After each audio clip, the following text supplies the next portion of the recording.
सूर्य अस्त का समय हो, प्रदोष का समय, प्रदोष काल, शाम के समय पर कटोरी में सरसों का तेल ले लीजिए। शंकर के शिवलिंग पर किसी मंदिर में जाकर सरसों का तेल शिव पर चढ़ाएं। तेल चढ़ते समय शंकर के शिवलिंग पर त्रिपुंड बना दें। ये एक उंगली, चीटी उंगली के पास वाली उंगली शंकर के शिवलिंग पर टच कर कर रखें और अपनी मनोकामना पूर्ण कहें। बाबा विश्वनाथ पूरा करता है। भगवान शंकर के द्वार पर स्वयं शनि महाराज आज मिलने के लिए, और जितने ग्रह नष्ट देने वाले हैं, कारक ग्रह हों, बेकार वृत्ति वाले हों, वो सब आज शनि सबके दोष मिटा देता है। शंकर भगवान के मंदिर में नहीं तो घर में अगर शंकर का शिवलिंग है तो एक दिया अवश्य लगाओ। शनि महाराज जीवन का सुख प्रदान करेंगे, आनंद। शनि प्रदोष, मान लो कोई व्यक्ति पैसे खाकर चले गया, नहीं दे रहा है, तो शास्त्र कह रहा है भगवान शंकर के मंदिर में शमी का पत्र, शमी का पत्ता, शमी पत्र, शंकर के मंदिर में काली तिल्ली के साथ में शमी पत्र, शनि प्रदोष सुख का देने का। स्वयं शंकर को प्रिय है प्रदोष का व्रत, इसलिए निवेदन है बन सके व्रत करते हुए भगवान शंकर का अनुमोदन करें, जीवन को सार्थक बनाएं। भगवान शिव का स्मरण करते हो, आनंद करते हो। शंकर सुख की देनी है, शिव आनंद के देने। गुरुजी, लड़के को मंगल है, क्या करा जाए? कुछ मत करो। प्रदोष के व्रतों में वर्णन किया गया है कि रवि का प्रदोष, भौम का प्रदोष, मंगल का प्रदोष, बुध का प्रदोष, गुरु का प्रदोष, शुक्र का प्रदोष, शनि का प्रदोष। जो प्रदोष पड़ते हैं पूरे महीनों में, पूरे वर्ष में, मंगल का प्रदोष निकाल कर रख लो कि मंगल का प्रदोष इस दिन पड़ रहा है, मंगल की त्रयोदशी तिथि पड़ रही है, प्रदोष व्रत मंगलवार का पड़ रहा है।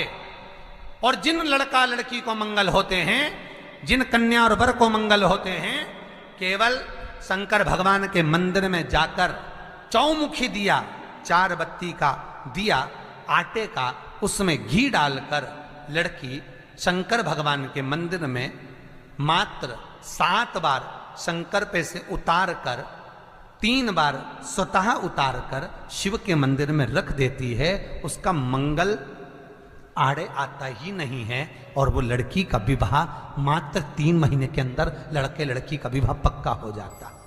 मंगल नहीं आता सामने। मंगल प्रदोष व्रत का इतना महत्व है महाराज। ये प्रदोष व्रत होता क्या है? प्रदोष व्रत का महत्व क्या है? शिव महापुराण की कथा कहती है शंकर भगवान का प्रदोष का व्रत, अर्थात चंद्रदेव को जो क्षय रोग हो गया, बीमार पड़ गए, शरीर गलकर नीचे गिरने लगा, तब देव ऋषि नारद ने भगवान चंद्र को शंकर भगवान के पूजन का विधान बताया। और पूजन करते करते त्रयोदशी तिथि आ गई, जिस त्रयोदशी के दिन चंद्रदेव ने सुबह से शाम तक कुछ नहीं खाया। शाम के समय सूर्य अस्त के पहले चंद्रदेव ने स्नान किया, श्वेत वस्त्र धारण करे, और श्वेत वस्त्र धारण कर कर चंद्रदेव शंकर के शिवलिंग की पूजन करने बैठ गए। शंकर भगवान के शिवलिंग की पूजन जब चंद्रदेव ने करी, हाथ में अक्षत लेकर चंद्रदेव ने शंकर को समर्पित करे, ओम उमापति नमः कहकर जब चंद्रदेव ने शिव को समर्पित करे, भगवान शंकर त्रयोदशी के दिन प्रदोष समय में, प्रदोष काल में प्रकट हो गए और प्रकट होकर बोले, ऐ चंद्र, तुमने आज मेरा अनुरोधन किया है, आज मेरा स्मरण किया है, जाओ आज त्रयोदशी के दिन प्रदोष काल में मैं तुम्हारे शरीर को स्वस्थ करता हूं। तब से ये प्रदोष व्रत प्रारंभ हुआ है महाराज। किसने करा है प्रदोष व्रत? भगवान विष्णु ने करा था। जब घोड़े का मुंह लगा हयग्रीव अवतार, लक्ष्मी जी हंस दी थी तो घोड़े का मुंह भगवान विष्णु का लगा, तब भगवान विष्णु ने प्रदोष व्रत करा था। भगवान विष्णु प्रदोष व्रत 11, 26 एक प्रदोष का महत्व, एक एक प्रदोष शंकर भगवान का मिलन बिंदु है प्रदोष। अभी अपन आगे सुनेंगे शनि प्रदोष की भी महत्वता। तो क्यों ना करें मंगल वाले, ये कहीं कहीं हमारे को मंगल है परेशान कर रहा है, मंगल है विवाह नहीं हो रहा, मंगलिक है विवाह नहीं हो रहा, अरे करो ना, शिव महापुराण खोलकर तो देखो, लिंग पुराण खोलकर तो देखो, नर्मदा पुराण खोलकर देखो, एक एक चीज का अनुमोदन हैगा। स्वयं श्री सुखदेव जी महाराज राजा परीक्षित को, कितने राजा परीक्षित को मालूम पड़ा जब कहा शमीक बाबा ने कि तुम्हारे को तक्षक नाग के डसने का श्राप लगा है, 7 दिन बाद तुम मर जाओगे। राजा परीक्षित के सामने ना जाने कितने लोग आए, एक कहता मैं ये कर दूंगा तुम बच जाओगे, एक कहता मैं यज्ञ कराऊंगा, एक कहता मैं अनुष्ठान कराऊंगा, एक कहता मैं ये करूंगा, एक कहता मैं ये करवाऊंगा, राजन तुझे ऐसा कर दूंगा, राजन तुझे वैसा कर दूंगा, क्योंकि राजा के पास पैसा था, बचने के लिए क्या नहीं करता। और आखिरी में घूमता घूमते राजा परीक्षित सुखदेव जी की शरण में गंगा जी के घाट पर पहुंच गए। सुखदेव जी ने कहा मैं ये नहीं कहता कि बचा लूंगा, मैं ये नहीं कहता कि तेरे प्राण बच जाएंगे, मैं ये नहीं कहता कि तुझे बैकुंठ मिल जाएगा, मैं ये नहीं कहता कि तू जीवित रह जाएगा, मैं ये नहीं कहता कि सर्प का जहर उतर जाएगा। सुखदेव जी कहते हैं मैं इतना जरूर कहता हूं कि तू अगर भगवान की भक्ति में रम गया तो सर्प भी डसेगा तो भान नहीं होगा, और ये पक्का कहता हूं कि 7 कुल को तार देगा। और वही परीक्षित ने करा, भगवत भजन में लग गया। फिर कब सर्प आया, कब डसा, कुछ भान परीक्षित को नहीं था। शिव महापुराण भी यही कहती है, स्वयं स्वतः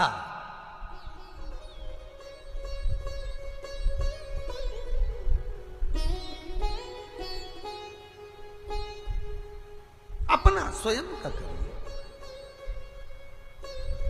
भजन करो।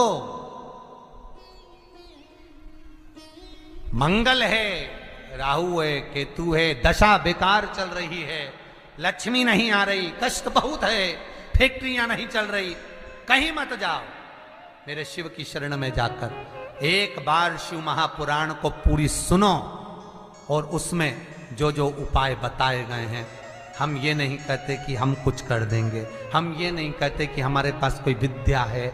मेरा निवेदन आप सबसे है, आप सबसे भी मैं निवेदन करना चाहूंगा। कई माताएं फोन कर कर बोलती हैं हमारे को कष्ट है, हमें गुरुजी से बात करना है, हमको ये पूछना है, हम नहीं, आपसे निवेदन है कुछ पूछने के लिए आप कभी भी कॉल ना करिए, फोन ना करिए, कुछ पूछने के लिए आप मैसेज ना करिए, हम नहीं बता पाएंगे। क्यों? क्योंकि शिव महापुराण में जो लिखा है हम केवल वो बता सकते हैं और केवल पुराण में बता पाएंगे। हम यहाँ से नीचे उतरे, हम वही साधारण से मनुष्य हैं जो आप टीवी के सामने बैठे हो, वही की वही हम भी हैं। केवल ये व्यासपीठ, ये पुराण, ये शास्त्र, इसके सिवाय हमारे पास कोई विद्या है ना हम कुछ जानते। हाँ, पुराण में से निकाल कर उपाय 1-2 किताब, 5-6 किताब लिखी हैं, पंचामत है, तर्पण है, मन मंत्र है, मन दर्शन है, गदा चरित्र है, ऐसी 5-6 किताबें लिखी हैं। उन किताबों में सब कुछ लिख दिया है। पहले जहाँ कथा होती थी किताब वहाँ मिलती थी, अब कथाएं पंडालों में नहीं हो रही है, तो कई लोगों ने फ़ोन कर बोला तो हमें किताब कैसे मिलेगी, तो उसके लिए विचार कर कल परसों से ऐसा कर दिया है कि टीवी पर एक नंबर किताब मंगवाने के लिए भी अलग से डाला जा रहा है कि आप उनसे किताब मंगवा सकते हो। पर वो हमारी संस्था के ऊपर नहीं, हमने उसमें नंबर दे दिया कि आप इनसे किताब मंगवा लो, आपको इन किताब प्राप्त हो जाएगी, मिल जाएगी। उसमें उपाय लिखे, करो, खुद करो, दूसरे से नहीं। पर जो बार बार पूछने के लिए फोन लगाएं कि हमें गुरुजी से ये पूछना है, हमें हम जो बता दिए शिव महापुराण में, बस पुराण के अलावा कुछ नहीं, शास्त्र के हटकर कुछ नहीं बोलेंगे। जो शास्त्र सम्मत है, स्कंद पुराण में, विष्णु पुराण में, नर्मदा पुराण में, लिंग पुराण में, शिव महापुराण में, भविष्य पुराण में जितनी जितनी बातें लिखी होती है उसको छाट छाट कर लेकर आते हैं, आपको बता देते हैं कि आप ये कर लो, उससे फायदा मिल जाएगा। कोई ज्योतिषी नहीं, कोई कुछ नहीं, बस केवल भजन करो, शंकर का अनुमोदन करो और विश्वास रखो शंकर पर, तो किसी को 1 रुपया देने की जरूरत नहीं पड़ेगी। भजन करो, विश्वास शंकर पर रखना, जन्म मरण और परण वो देगा, सुख वो देगा, समृद्धि वो देगा। जिसके घर में बहु रिद्धि सिद्धि हो, जिसके घर में अमोद और प्रमोद पोते हो, जिसके घर में शुभ और लाभ दरवाजे पर बेटे बनकर विराजमान होते हो, जिसके घर में स्वयं अखंड सौभाग्य देने वाली पार्वती हो, जिसके घर में लक्ष्मी देने वाली लक्ष्मी बेलपत्र के पेड़ के नीचे झाड़ू लगाती हो, जो स्वयं सरस्वती को स्वर प्रदान करता है, वो शंकर है। जब सब कुछ उसके पास में है, कुबेर का खजाना वो चोर को दे देता है, जब सर्वस्वता उसके पास है, तो आप इधर उधर डोलते क्यों हो? क्यों डोलो? उस पर विश्वास रखो। वो शंभु, वो शंकर, वो त्रिकालदर्शी, वो कैलाशी, वो अविनाशी सुख देगा, आनंद देगा। पाने का तरीका केवल उसको रिझाओ। जो मंदिर आपसे दूर हो, जिस मंदिर में कोई नहीं जाता, जिस मंदिर में कोई दिया तक नहीं लगाता, उस मंदिर में तुम जाओ और उस मंदिर में एक दिन जाकर प्रकाश कर कर आना, एक बार दिया जला कर आना, मंदिर की सफाई करी आना, शंकर जी पे जल चढ़ाकर उनको स्नान कराकर, कोई पत्ती पेड़ पौधे की पास में हो तोड़ के चढ़ाए आना। 2-4 बार कर कर देखना कितना शांति, कितना धीरज, कितना आनंद, कितनी समृद्धि, कितनी लक्ष्मी मिलती है। तुम करोगे तुम्हारा पेट भराएगा, हम करेंगे हमारा पेट भराएगा। स्वयं करिए। मृत्युलोक का देव महादेव शंकर है।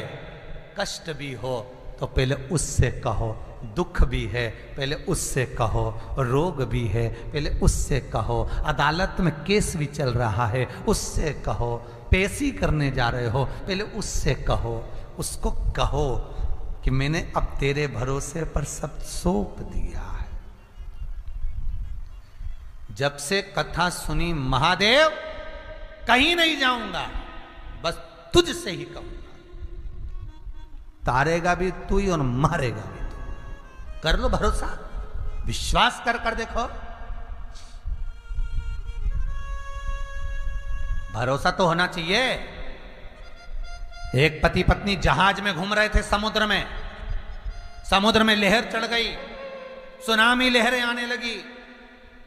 जहाज के मैनेजर ने कहा, अनाउंस कर दिया पायलट ने, ये जहाज डूबने वाला है, सब बच लो, छोटी छोटे ट्यूब पकड़ो, नाव पकड़ो, कूदो और भागो।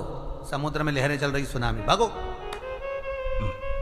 पत्नी नीचे थी, सुन के ऊपर गई। पति सबसे ऊपर लहरों का आनंद ले रहा था, वहां पहुंच गई। पत्नी ने पति से कहा, सुना तुमने? पति बोले, क्या है? अरे सुना नहीं तुमने? नहीं मैंने नहीं सुना। क्या हुआ? समुद्र पानी में, ये जहाज जो है पानी में डूबने वाला है। अच्छा तो डूबने दे। पति लग गया फिर लहरों को देखने। पत्नी बोली, मर जाएंगे। पति कुछ बोला ही नहीं, लहरों का आनंद ले रहा। पत्नी बोली, सब बच रहे हैं, सब ट्यूब पकड़ के भाग रहे हैं, नावों को पकड़ पकड़ के भाग रहे हैं, चलो तुम भी चलो। पति कुछ नहीं बोला, आनंद ले रहा है। पत्नी बोली, तुम तो मुझे मरा हुआ देखना चाहते हो ना, मैं जानती हूं तुमको। पत्नी फिर नीचे गई, फिर सब हटपटा रहा है, पूरा जहाज के लोग भग रहे हैं, ट्यूब पकड़ के, नाव पकड़ के भग रहे हैं, जहाज डूब रहा है। पत्नी फिर ऊपर आई, अरे सब बचा रहे हैं अपने अपने बीवी बच्चों को, तुम मुझे बचाओ। पति नहीं, कुछ नहीं बोला। पत्नी बोली, मैं जानती हूं तुम तो मुझे मरा हुआ देखना चाहते हो, कि मैं मर जाऊं तो तुम दूसरी शादी कर लो। मैं मर जाऊंगी तब मालूम पड़ेगा। पति ने जेब में से बंदूक हेड़ी, मरो मरो करती है, ले मैं अब भी मार दूं। और जेब में से बंदूक लगकर पत्नी के सिर पे रख दी। खटका दबने ही वाला था और पत्नी हंसी खूब जम जम के। तो पति ने पूछा, क्यों हंस रही है, क्यों हंस रही है? पत्नी कहती है, मैं जानती हूं कि तुम मुझे मार नहीं सकते। पति कहता है, जितना विश्वास तुझे अपने पति पर है कि मैं तुझे मार नहीं सकता, पति कहता है उतना विश्वास मुझे मेरे विश्वनाथ पर है, वो मुझे डूबने नहीं दे सकता। इतना विश्वास तुम्हारे भीतर होना चाहिए, डूबने नहीं देगा वो। ये शनि प्रदोष के दिन कथा को सुन रहे हो, विश्वास की कथा है। तुलसीदास जी ने रामचरितमानस लिखते समय सबसे पहला शब्द लिखा, शंकर विश्वास रूपिणो। शंकर विश्वास रूपिणो, ये तुलसीदास जी रामचरितमानस के भीतर लिख रहे हैं। शंकर पर अगर विश्वास हो गया तो जीवन सार्थक हो गया, कुछ नहीं सोचना फिर।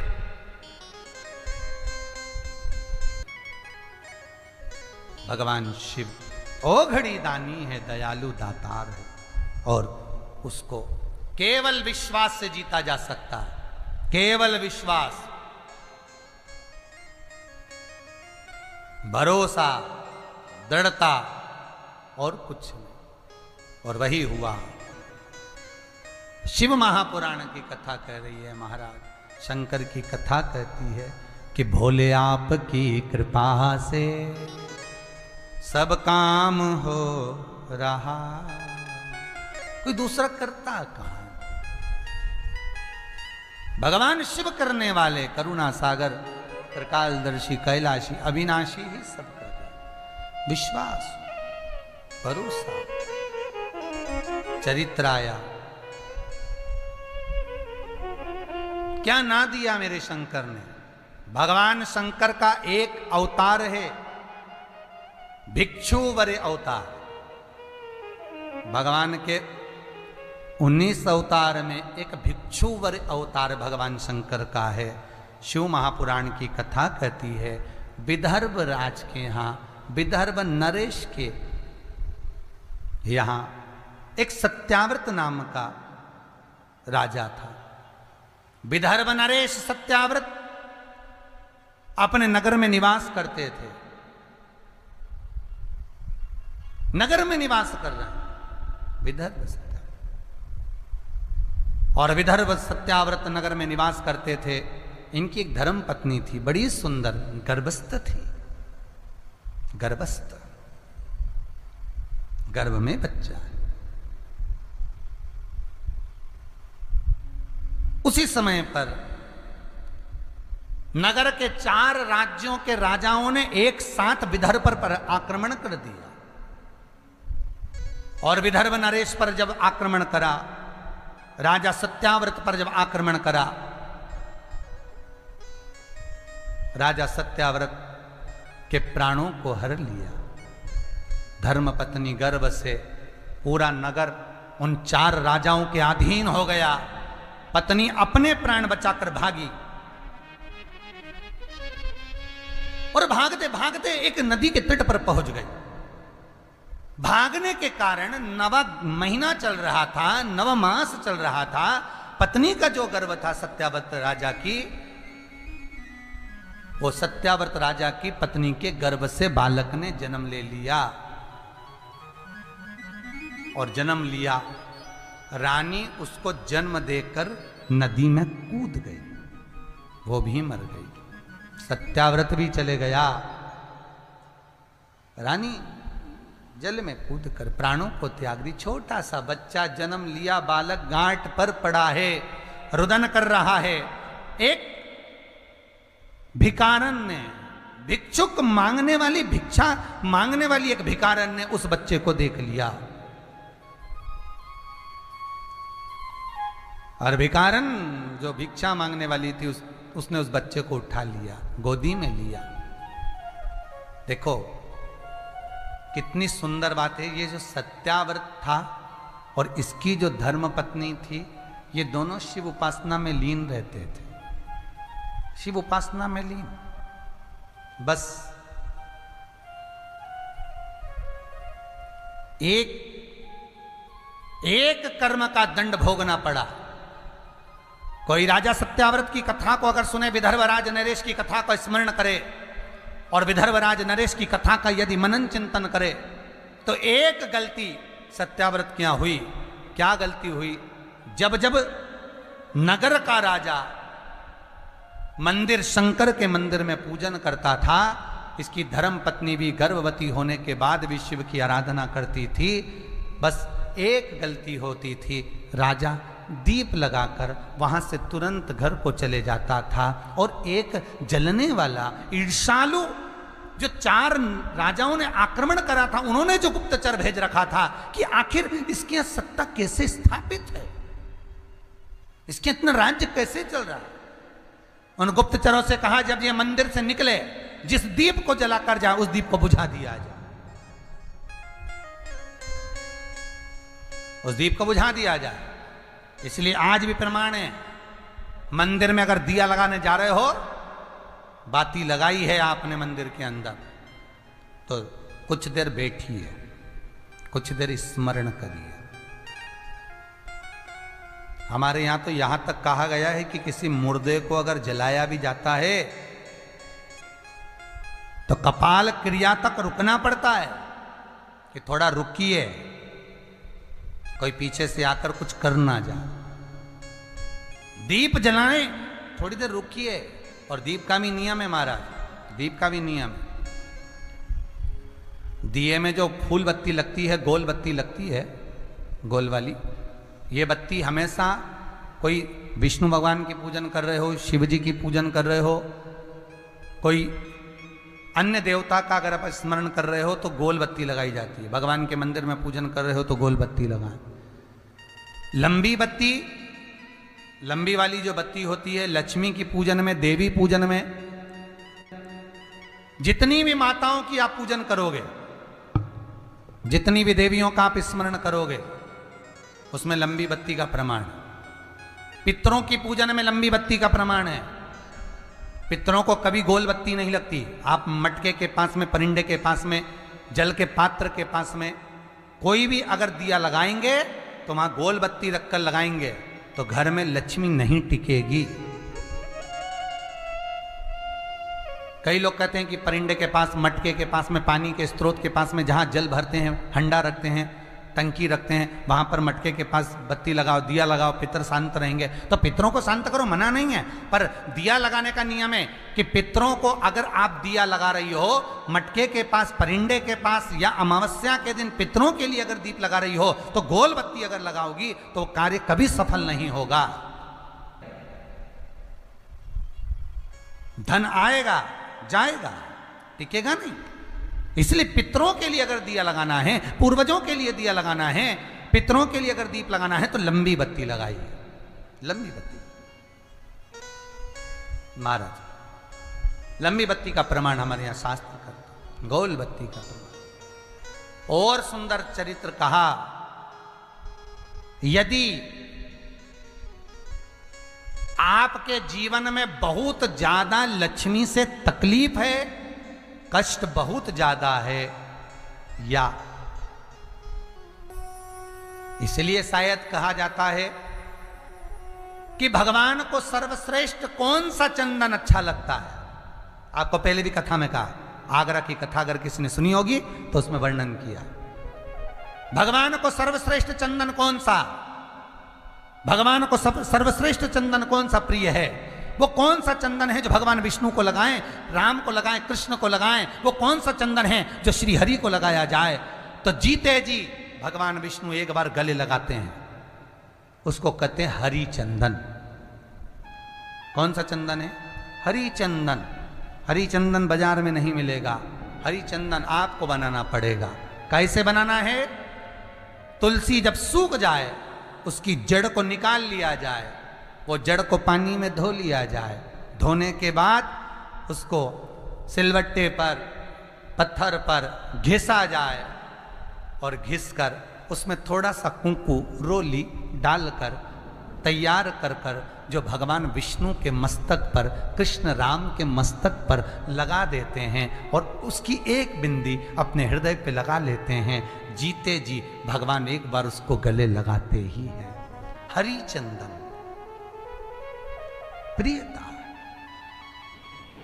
जैसे शिव महापुराण में रुद्र चंदन का भाव है, शिव महापुराण में रुद्र चंदन का प्रमाण दिया जाता है। अगर आपने लिंग पुराण पढ़ी हो तो उसका 5वां स्कंद अवश्य पढ़िएगा महाराज, और शिव महापुराण अगर पढ़ रहे हो तो उसका कुमार खंड पढ़िएगा, जिसमें रुद्र चंदन का प्रमाण है। रुद्र चंदन कैसा, रुद्र चंदन का प्रमाण कैसा? तो महाराज कहा, चंदन घिसकर, पीला चंदन घिसकर उस चंदन को 3 मुखी रुद्राक्ष पर लपेट लिया जाता है। 3 मुखी रुद्राक्ष पर उस चंदन को लपेटा जाता है।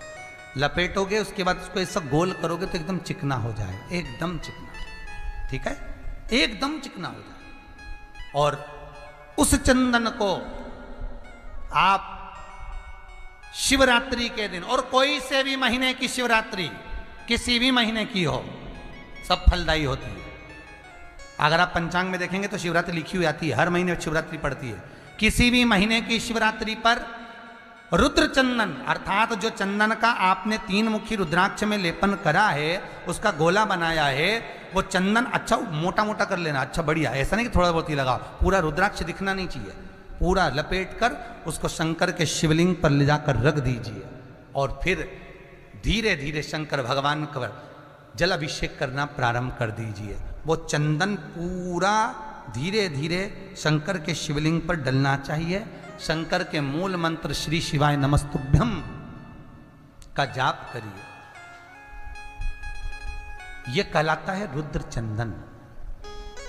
इस चंदन के अभिषेक से महाराज जो काम नहीं होता, आप कर कर उस कार्य को प्राप्त कर सकते हो, सिद्ध कर सकते हो। रुद्र चंदन, हरि चंदन, रुद्र चंदन, ये वो चंदन है जो जीवन का सुख प्रदान करने वाले, हरि तत्व देने। रुद्र चंदन। तो महाराज शिव महापुराण कथा कह रहे हैं, भगवान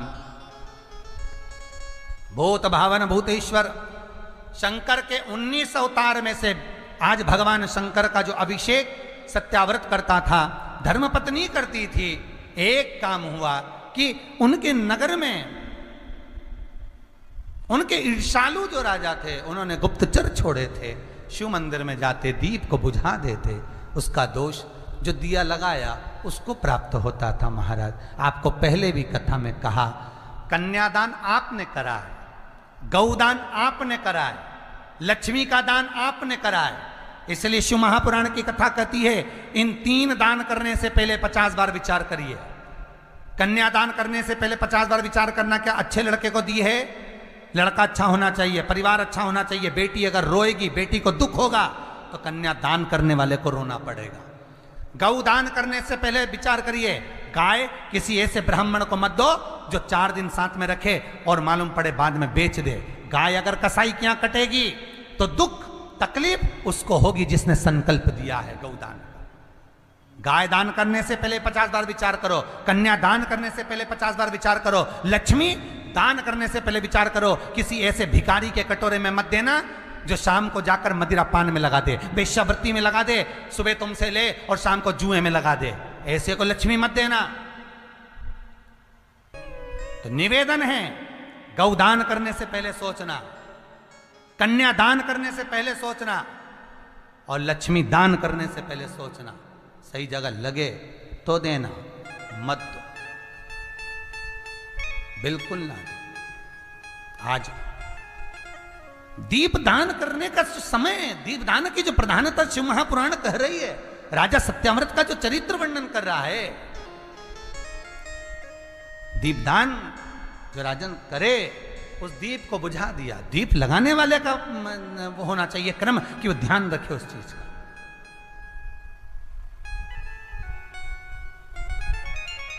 आप लोग जितने लोग कथा सुन रहे हैं, आपके यहां पंडित लोग पूजन करने आए होंगे, कभी ना कभी तो आए होंगे। कभी ना कभी सत्यनारायण की कथा तो करवाई होगी, कभी ना कभी कोई पूजन अनुष्ठान देवी का देवता का कराया होगा। आपने पंडित जी ने अगर दिया लगाया है, जजमान से अगर दीप लगवाया है तो जजमान को ध्यान रखना पड़ता है, और पंडित ने ध्यान दिया लगाया है तो पूरी पूजन में पंडित को ध्यान रखना पड़ता है कि दिया ठंडा नहीं होना चाहिए। जो दीप लगाए ये उसका महान होना चाहिए, ये उसका स्मरण।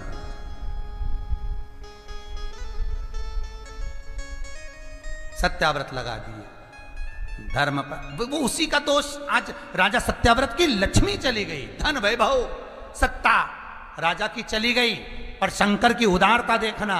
राजा के कर्म का भोग तो राजा को मिल गया, चले गया, पत्नी भी चली गई, पर उसके जो पुण्य करा था, जो सत्कर्म करा था, जो शिव का अभिषेक करा था, पूजन करा था, वो वंश नहीं मिटने दिया मेरे विश्वनाथ ने, वो वंश नहीं समाप्त होने दिया मेरे शंभू ने। एक भिकारन के हाथ में बच्चा आ गया, शंकर भगवान भिकारी बनकर आए। दुनिया में कोई देवता नहीं होगा जो भिक्षुक बनकर आया होगा। स्वयं भगवान विष्णु भी राजा बलि के दरवाजे पर बामण का रूप रखकर आए थे भिक्षा मांगने के लिए, पर शंकर भगवान ब्राह्मण का रूप रखकर नहीं आए। भगवान शंकर भिखारी बनकर, भिक्षुक बनकर आए। इसलिए 19 अवतार हैं शंकर भगवान के, उसमें से एक अवतार शंकर भगवान का भिक्षुवर्य अवतार है। नटराज अवतार, भिक्षुवर्य अवतार, महेश्वर अवतार, उसमें से भिक्षुवर्य अवतार मेरे शंकर का है। शंभेश्वर अवतार, अवधूत अवतार, ये 19 अवतार में से एक अवतार भगवान शंकर का भिक्षुवर्य। कौन होगा साहब, कौन होगा जो एक राजा के बच्चे को बचाने के लिए भिखारी बनकर आ गया? कौन होगा? वो केवल एक महादेव हो सकता है, वो केवल एक मेरा शंभु, मेरा शंकर हो सकता है, दूसरा नहीं। अगर कहीं कष्ट ना मिटे वो शंकर रूप रखकर आ सकता है। बहुत करोड़पति नहीं मेरा शिव, बहुत धनपति नहीं मेरा शिव, बहुत धनिक नहीं, बहुत भस्म रमाने वाला, जटाजूट बांधने वाला, शमशान का निवासी, कैलाश का वासी, हार भी नहीं उसके पास पहनने के लिए, सांप लपेट लेता है। तुम हार पहनो, सौभाग्य का पहनो, अखंड सौभाग्यवती रहो। पांव में कोई पादुका नहीं उसके, कोई सिंहासन सोने और चांदी का नहीं उसका, मृगशाला पर बैठ लेता है। रुद्राक्ष की माला है मेरे शंभू के गले में, सर्प है, सिर पर गंगा रखा हुआ है, मस्तक पर चंदा रखा हुआ है। कर्पूर गौरम करुणावतारम का सुख भोगने वाला मेरा शंकर भोला है। पार्वती खुद कहती है, आप अपने लिए सोने की नगरी क्यों नहीं बसा लेते, हीरे पन्ने का महल क्यों नहीं बना लेते? शंकर कहते हैं, अब बाप एसी के रूम में रहे और बेटे हॉल में सोएं, बाप को अच्छा नहीं लगेगा। बाप कहता है, बच्चों की शादी हो गई, तुम अच्छे अच्छे रूम में रहो, मैं हॉल में सो जाऊंगा, मेरा पलंग यहां डाल दो। वो बाप होता है, वो बाप है।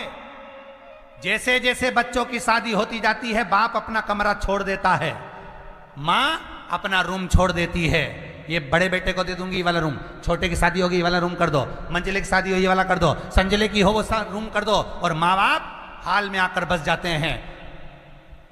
हॉल के अंदर शंकर कह रहे हैं पार्वती से, तू क्यों दुख करती है, क्या हो गया? पार्वती जी कहती है, आप अपने लिए कोई महल क्यों नहीं बनवाते? शंकर कहते हैं, सारे देवता ऊपर रहते हैं, उनको क्या करना, कौन कहां रहता है? शंकर कहते हैं, मैं मृत्यु लोक में रहता हूं। एक भिखारी भी अगर भीख मांग कर खाता है उसको दुखी देखता हूं, तो मैं भोजन नहीं करता। आंकड़े की रोटी लकड़िया में कंडे में टिक कर सेक कर जैसा वो खाता है मैं भी मल कर खा लेता हूँ। कभी मेरे पास में 56 भोग भी आते हैं तो समझ जाता हूँ कि आज पूरी पृथ्वी पर सृष्टि के लोगों ने भोजन कर लिया, इसलिए कोई 56 भोग लगाकर चले गया।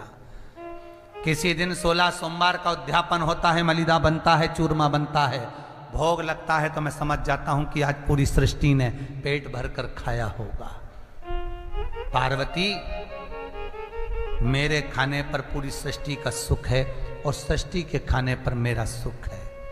जगत का बाप, जगत की मां पहले अपने घर के बच्चों को सुखी रखना चाहती है, पर उसका स्मरण हो तो। आप अगर सास को न मानोगे ही नहीं, ससुर को मानोगे ही नहीं, तो वो काय को जायदाद देगा, वो काय को अंगूठी देगा, काय को देगा? जाओ तुम तो पड़ोसन के पांव पड़ी पड़ोसन से लो, जाओ तुम तो पड़ोसन के खूब रसगुल्ला खिलाया, अचार उससे पूछा तो उससे लो, अंगूठी ने चैन, जाओ उससे लो जायदाद। आशा सास से कि सास देगी जायदाद, सास देगी अंगूठी और चाय पिलाए पड़ोसन को। तो भगवान शंकर के जिसका भजन करा, जाओ उसके पास। बेटा मैं तो अलमस्ती में, जब आओगे जब देखा जाएगा। जपो, और जिसने जपा, चाहे वो लंका का राजा रावण हो, राम कृष्ण हो, चाहे नारद हो, चाहे नामदेव हो, जिसने जपा उसको छोड़ा नहीं। मार्कंडे की उम्र 16 थी, चिरंजीवी कर दिया। जिसके गर्भ नहीं था उसके गर्भ दे दिया। विश्वास हो, आओ शरण। बस दिखावा नहीं होना मेरे पास, मुझे दिखावा नहीं चाहिए। मैं दूंगा, अंबारियों से दूंगा, इतना दूंगा कि तू बटोर भी नहीं सकेगा, इतना दूंगा बटोरा नहीं जाएगा। आज प्रदोष, शनि प्रदोष की कथा आप सुन रहे हो, अपनी चित्त वृत्ति में धारण करना कि विश्वनाथ शंभो शंकर जब दे, विश्वनाथ शंभो शंकर जब देगा, बस विश्वास रखना इतना दे देगा कि तुम खुद फोन लगाकर कहोगे। एक बार गुरुजी से बात कराकर जरूर कहना कि शंकर ने इतना दिया है, एक बार अब कथा और करवाना है। ये राव परिवार, ये जिंदल परिवार और जितने कथा करवाने वाले भक्त हैं, ये डबल से कथा करवाएंगे, मुझे उम्मीद है। डबल से कहेंगे कि हमारी कथा करो, और आप भी सुनोगे लाइव। मुझे इतनी उम्मीद है मेरे विश्वनाथ पर, भरोसा मेरे शंकर पर। आपका करा हुआ एक एक अंश, एक एक भजन वो देगा। भगवान शिव भिक्षुक बन गए, भगवान शंकर भिखारी बन गए। भिक्षु बड़े अवतार लिया शंकर ने, भिक्षु बड़े। और भिक्षु बड़े अवतार कर कर भिखारन के पास पहुंचते हैं। अब तो राजा सत्याव्रत चले गया था, अब तो धर्म पत्नी भी मर गई थी, राज्य सत्ता भी चली गई थी, सब जीत लिया दूसरे राजाओं ने। तो फिर क्यों आए भोलेनाथ? फिर क्यों आए भोलेनाथ? लोग भगवान को दोष देते हैं, इतना दुख है भगवान कहाँ है? भगवान कहते हैं तूने पुकारा कहाँ है? एक नाई का चरित्र याद आता है मुझे कथा में। एक नाई की दुकान पर एक व्यक्ति कटिंग दाढ़ी करवा रहा था। नाई की दुकान पे बहुत सारी बात कर रहे थे लोग बात। पहले राजनीति की बात हुई, ऐसा हो गया वैसा हो गया, फिर कोई बात हुई, फिर कोई बात हुई, फिर धीरे धीरे निकल गई। नाई और उसकी बात चल रही थी, पड़ोसी व्यक्ति सुन रहा था। सुनते सुनते उसने कटिंग दाढ़ी बनवा ली, बाहर जाके खड़ा हो गया। वहीं से एक व्यक्ति निकल कर जा रहा था, उसके बड़े बड़ी दाढ़ी हो रही थी, बड़े बड़े बाल थे, भिखारी था वो बेचारा, बहुत गंदा हो रहा था।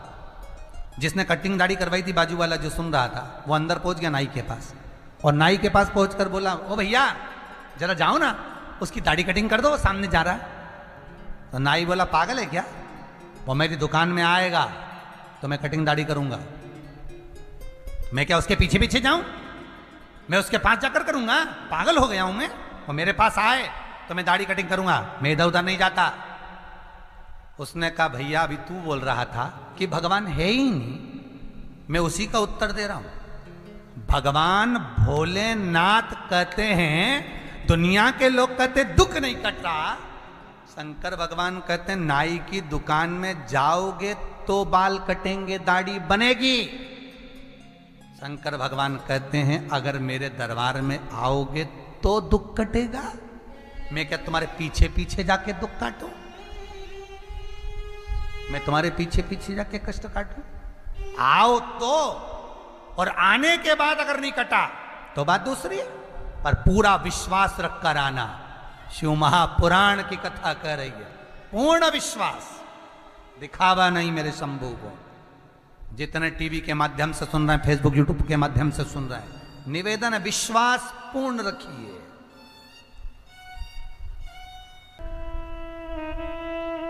कितना सुंदर कहा है, पीपल की परिक्रमा करो चाहे आंवले की परिक्रमा करो।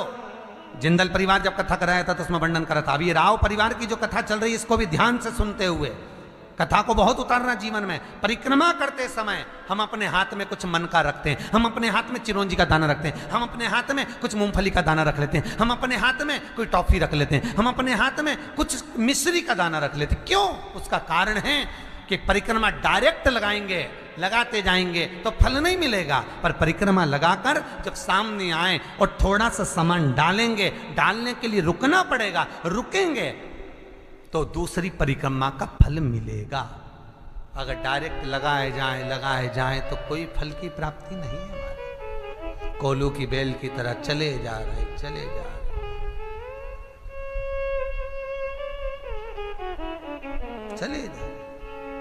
मेरा एक निवेदन हमेशा रहा है, आज फिर करूंगा निवेदन कि किसी तीर्थ में जब जाएं, काशी में पहुंच रहे हैं, विश्वनाथ की नगरी में जाना है, काशी जा रहे हैं, उज्जैनी जा रहे हैं, महाकाल का दर्शन करना है, ओमकारेश्वर जा रहे हैं, ओमकार का दर्शन करना है महाराज, सेलम जा रहे हैं, मल्लिकार्जुन का दर्शन करना है, केदारनाथ जा रहे हैं, केदारेश्वर का दर्शन करना है। मेरा उनसे निवेदन है जो गोवर्धन नाथ जी की परिक्रमा करने भी जाते हैं उनसे भी कहूंगा, जो काशी जाते हैं उनसे भी कहूंगा, नाथ दरबार जाते हैं उनसे भी कहूंगा कि रात को ट्रेन में बैठे, सुबेरे उतरे, दर्शन कला, गोवर्धन नाथ जी की परिक्रमा करिए और तुरंत ट्रेन में बैठे और भग कर अपने घर आ गए। ऐसे दर्शन से कोई फल नहीं है। कुछ देर जाकर भगवान के पास बैठकर उनसे बात तो करो, विश्वनाथ आपने बुलाया, बहुत दिनों के बाद बुलाया, बाबा बहुत याद आती है आपकी, आप कृपा करा करो, इतना धन इतना वैभव देना मेरे विश्वनाथ कि मैं दर्शन करने आ जाऊं। हे गोवर्धन नाथ, कई लोग गिरिराज जी की परिक्रमा करने जाते हैं, गोवर्धन नाथ जी की परिक्रमा करने जाते हैं, बिल्कुल खड़ी परिक्रमा, मैं कुछ खाऊंगा नहीं, मैं कहीं बैठूंगा नहीं, चले जा रहे, हांपड़ी भरा रही, पर शरीर थक रहा, पसीना बह रहा, चले जा रहे। भगवान खुद बच्चे का रूप रखकर उसके पास में आ रहे, पानी पी लो, भंडारा खोल रखा है, टेबल पे पूरी सब्जी बट रही, कुछ खा लो, बुला कर कह रहे हाथ जोड़ जोड़ के खा लो। क्यों? क्योंकि भगवान कह रहे इसे कोलू की बेल की तरह परिक्रमा मत लगा, मेरे पास आया है, कुछ देर बैठ तो सही। वो याद करिए, ना जी भर के देखा, ना कोई बात की, बड़ी आरजू थी मुलाकात की। ना हम उनसे जी भर कर देखे, ना मिले, ना जुले, ना बात करी। तुम्हारे यहां कोई मेहमान आया, बहुत दूर से आया और दरवाजे पर आया और 5 मिनट मिला, और जीजी कैसी हो? बढ़िया, आनंद में, बस जा रहा हूं, और वो तो बुझ जाए तो बुरा तो लगेगा। आया काय को मुंडा दिखाने आया था क्या? थोड़ी देर बैठ तो सही, पानी तो पी ले, चाय पी ले, मैं बनाऊं। नहीं, मैं तो आया नहीं गया, बुरा तो लगेगा। भगवान को भी बुरा लगता है कि मैंने इतने प्रेम से तुझे निमंत्रण दिया मेरे दरबार में बुलाने के लिए, और मेरे दरबार में, मेरे मंदिर में आने के लिए मैं खुद निमंत्रण देता हूं तब कोई आता है। शिव महापुराण की कथा, भगवान का दरवाजा, तीर्थ व्रत, ये सारे जब तक भगवान ना चाहे कोई नहीं करवा सकता, कोई कर नहीं सकता। मैंने निमंत्रण दिया और तू ना आया।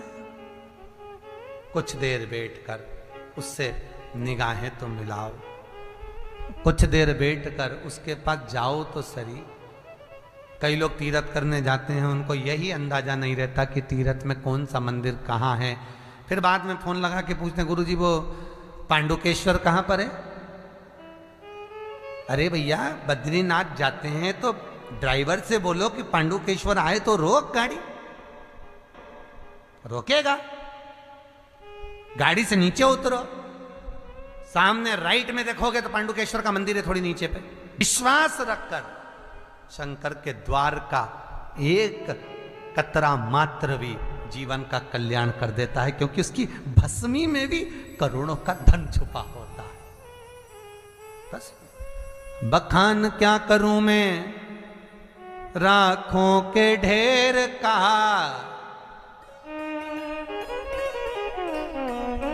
चपटी भभूत में है खजाना कुबेर का। जहां शंकर निवास कर रहे हैं, जहां शिव रह रहा है, जहां भगवान शंकर का शिवलिंग है, जहां शिव निवास करते हैं, उस जगह पर एक एक पत्ते पत्ते का भी मोल तत्वता है। मोल तत्वता, पत्ते की भी मोल तत्वता है। उसको पहचानो, बस उसको पाने की जब लालसा बढ़े, उसको पाने की जब ललकता बढ़े तो सुख का अनमोल हो। दुर्वासा बाबा मेहमान बनकर द्वारकाधीश के यहां पहुंच गए। कोई मेहमान नहीं रख रहा, आवाज लगा रहे हैं मुझे मेहमान रख लो। कोई तो रखो, जिसको क्रोध आए उसको कौन रखे? कोई ने नहीं रखा, द्वारकाधीश ने रखा, मेरे यहां मेहमानी करो। दुर्वासा जी बोले कृष्ण सुन ले, अगर मुझे क्रोध आ गया तो भगवान कहते हैं आने नहीं दूंगा, रहिए मेरे यहाँ। एक कुटिया बना दी, उसमें दुर्वासा जी रहे। आज दुर्वासा जी ने अपनी कुटिया में आग लगा दी, बाहर खड़े हो गए, सब लोग पानी डाल रहे हैं दुर्वासा जी के पास में। भगवान कृष्ण ने आकर पूछा ये कुटिया में आग किसने लगाई? दुर्वासा जी की। दुर्वासा जी भगवान कृष्ण की पीठ ठोक कर कहते हैं मैंने लगाई। भगवान कृष्ण बोले तुम्हारे घर में तुमने आग लगा दी?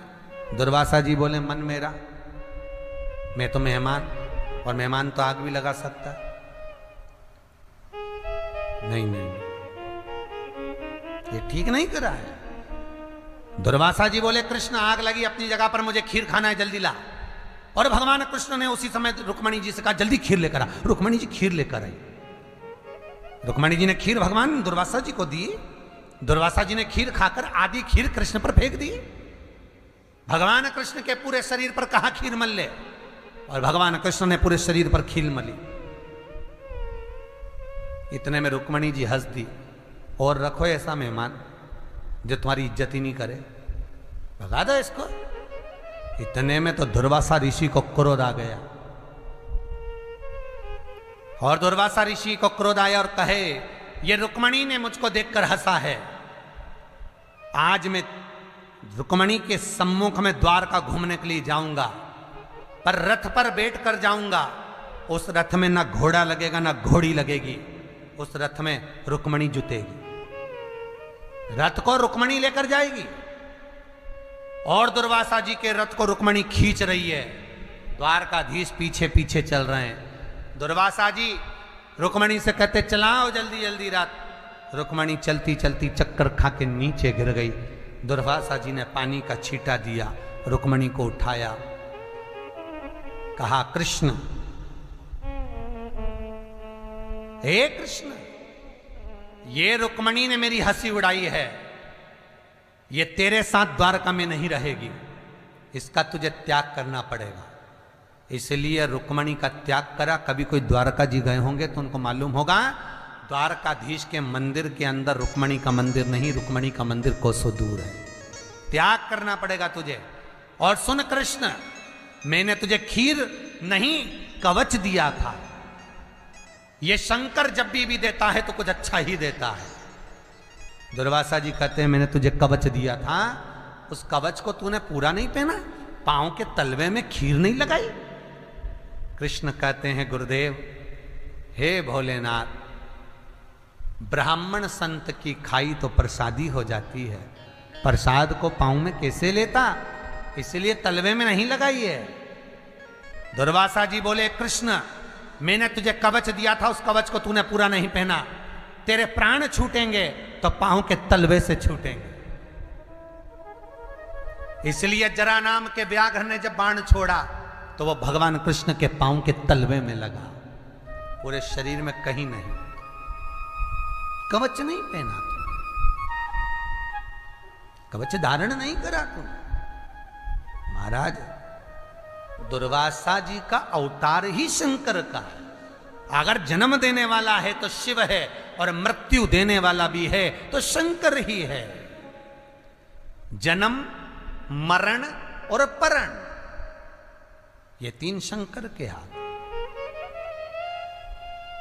डॉक्टर कह दे इतनी तारीख को डिलीवरी हो जाएगी, इतनी तारीख को जापा हो जाएगा तुम्हारी बहू को, 15 दिन पहले हो गया, 8 दिन बाद हो गया, उसने नहीं छोड़ा था, नहीं हुआ। डॉक्टर ने कहा इसकी अंतिम सांसें चल रही है, हॉस्पिटल से ले जाओ, घर सेवा करो। 2-4 दिन जी गया तो जी गया, मालूम पड़े 4 साल निकल गए, 2-4 बार तो गोबर लीप के नीचे सुला दिया, डुकरिया फिर सही हो गई, मरी नहीं। बार बार नीचे सुलाओ, बार बार जिंदा हो जाए, मरती नहीं है। क्यों? वहां से लिखी नहीं है। परण, शादी, पंडितों ने पत्रिका देखकर कह दिया इतनी तारीख तक ब्याह हो जाएगा, कितनी अंगूठियां पिना दी, कितने सारे मंत्र तंत्र का प्रयोग कर लिया, कितनी सारी विद्या कर ली, तो भी बच्चों का ब्याह नहीं हुआ। पंडित जी को फोन लगाकर बोल रहे महाराज जी आपने बताया था वो हमने करा, हुआ नहीं। क्यों? परण भगवान के हाथ में है, जब तक बंधन नहीं करेगा तब तक हो नहीं सकता। कितने ही देखो, बोलो तो रे कितने टीवी पे कथा सुन रहे हो, और कितने लोग टीवी पर कथा सुन रहे, जरा विचार करो, तुम्हारे लिए कितनी लड़कियां देखी होगी, तुम्हारे लिए कितने लड़के देखे होंगे, कितने बायोडाटे आए होंगे, उसके बाद तुम्हारी किस्मत में यही लिखी थी और तुम्हारी किस्मत में यही लिखा था। उसका कारण है जहां भगवान ने बांध रखी है, तुम 50 देख लो, संबंध वही होगा जहां शिव ने लिखा होगा। वो जहां लिख कर रखा होगा वहां होना है। पार्वती जी की माता मीनावती ने कहा था मैं अपनी बेटी को ऐसे घर में नहीं दूंगी जो भस्मी रमाए, जटा जूट पहने, नग्न वेशधारी हो, ऐसे को बेटी कौन देगा। पर स्वयं ब्रह्मा आकर कहते हैं जो भाग्य में लिखा है उसे कोई टाल नहीं सकता। एक सेठ जी से सेठानी ने बोला देखो स्वामी तुम जगत में इतना दान करते हो, पुण्य करते हो, सत्कर्म करते हो, अपनी बेटी इतनी दुखी रहती है, उस बेटी को थोड़ा क्यों नहीं दे देते। सेठ जी बोले उसके भाग्य में नहीं है। तो तुम क्या भाग्य विधाता हो? सेठ जी बोले मैं भाग्य विधाता नहीं हूं, पर उसके भाग्य में नहीं है। तो तुम्हें कैसे मालूम कि भाग्य में नहीं है? सेठानी चिल्लाकर जब बोली तो सेठ जी ने कहा अगर उसके भाग्य में होता तो मैंने कितना अच्छा घर छाट कर दिया था, इतना अच्छा वर दिया था, कितनी धन दौलत संपदा दी थी, कितना परिवार देखकर, पैसा देखकर घर में बेटी को ब्याया था। उसके बाद उसकी किस्मत ऐसी है कि आज 2-2 रोटी के लिए तरस रही है, तो ये उसका भाग्य है। सेठानी बोली तो तुम दुनिया को इतना दान देते तो बेटी को क्यों नहीं दे देते? नहीं दूंगा तो नहीं दूंगा। सेठानी बोली तुम नहीं दोगे तो क्या हुआ, क्या मैं नहीं दे सकती? तू दे दे, जा दे दे। और सेठानी ने आज जमाई को खाना खाने बुला लिया, और जमाई को भोजन करने बुलाया तो बेसन के लड्डू बनाए, और लड्डू बनाए तो सेठानी ने लड्डू के अंदर सोने की असरफियां भर दी, सिक्के भर दिए, और लड्डू का डब्बा जमाई से कहा मेरी बेटी को दे देना, पकवान है। जमाई लड्डू लेकर जा रहे थे, रास्ते में विचार करा बच्चों के स्कूल की फीस भरना है, पैसे नहीं है, लड्डू खाएंगे बाद में भ्रष्टा में जाएंगे, उससे अच्छा ही लड्डू हलवाई के यहाँ भेज दूं, थोड़ा सा पैसा आ जाएगा तो बच्चों की फीस भरा जाएगी। उसने हलवाई के यहाँ डब्बा भेज दिया 500 रुपये में, 500 रुपये लेकर चले गए। सेठ जी बाहर गांव गए थे, और आज सेठ जी बाहर गांव से लौट कर आ रहे थे, उनको याद था कि आज मेरी पत्नी की जन्मदिन है, और पत्नी का जन्मदिन, उसको बेसन के लड्डू बहुत अच्छे लगते हैं। सेठ जी तुरंत हलवाई की दुकान पर गए, भैया कोई ताजा लड्डू है क्या? हाँ सेठ जी अब भी ला के देता हूं। और 700 रुपये में लड्डू का डब्बा सेठ जी को दे दिया। सेठ जी वो डब्बा ले जाकर अपनी पत्नी को दिए। पत्नी ने जैसे डब्बा खोला उसमें से जो लड्डू खाया तो सोने की असरफियां निकली। सेठानी ने माथा ठोका। सेठ जी बिल्कुल सत्य कहते थे, भाग्य में नहीं होगा तो नहीं मिलता है, कितना ही प्रयास कर, कितना ही प्रयास कर। एक बार दुर्वासा ऋषि राम जी के आ गए और अयोध्या में आकर कहा मुझे राम जी से मिलना है। राम बाबा के सामने पहुंच गए